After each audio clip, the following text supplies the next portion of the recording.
Bonjour et bienvenue sur la cuisine d'Eliloucha, j'espère que vous allez bien les amis. Je reviens parmi vous aujourd'hui avec une recette spéciale Ramadan sello au sfouf, qui est une recette nutritive préparée pendant le mois de Ramadan. De par sa constitution, il aide à mieux jeûner durant la journée. On va la réaliser selon la recette de ma maman, sans rajout de matière grasse. On va commencer dans un premier temps par torréfier les amandes ainsi que les graines de sésame. Et je vais également torréfier la farine. Alors cette opération de torréfication peut être réalisée dans le four. Alors vous mettez dans une plaque et vous mélangez toutes les 10 minutes, comme vous pouvez le faire à la poêle si vous faites une petite quantité comme moi. Alors la farine, il faut qu'elle change de couleur, vous la mélangez régulièrement à feu moyen pendant une vingtaine de minutes. Voilà, c'est ce que j'ai fait, et les amandes et les graines de sésame, pas très longtemps. Alors, on va par la suite mixer les amandes ainsi que les graines de sésame pour obtenir une petite pâte assez lisse dans le robot spécialisé. Comme ça, on ne va pas rajouter de matière grasse. Dans le sfouf, on va se contenter de la matière grasse des amandes ainsi que les graines de sésame. Là, on va mélanger notre sfouf. Tous les ingrédients sont maintenant prêts. On va passer la farine au tamis pour enlever les grumeaux.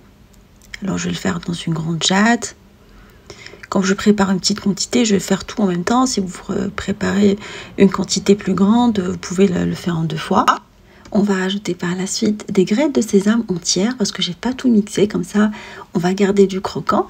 Ainsi que des amandes concassées grossièrement et torréfiées que j'ai achetées toutes faites. Sinon, la quantité des amandes préparées, vous pouvez réserver une partie. On va rajouter de la cannelle ainsi que la pâte d'amande et de sésame et le miel, et vous malaxez le tout jusqu'à ce qu'on obtienne une préparation qui se tient correctement.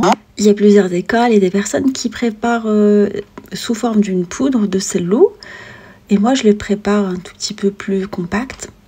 Après, c'est en fonction des goûts de chacun. On va le dresser en dôme, vous pouvez le garder en tupperware et faire des petites assiettes de temps en temps, quand vous pouvez faire une jolie présentation le premier jour du Ramadan dans un moule.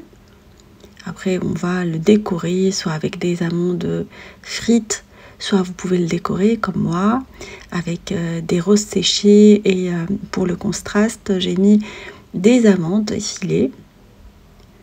Voilà ma recette de sello marocain léger et gourmand, idéal pour le mois sacré du Ramadan. J'espère que cette recette vous fera plaisir et fera plaisir à vos familles. Alors vous pouvez très bien le préparer en dehors du mois du Ramadan, pour le petit déjeuner ou goûter, ou encore lorsqu'on a un petit creux. Je vous fais des gros bisous d'amour, je vous souhaite un bon début de Ramadan, et on se dit comme d'habitude, on se retrouve sur la cuisine d'Eliloucha avec des nouvelles recettes, un voyage culinaire, et à bientôt.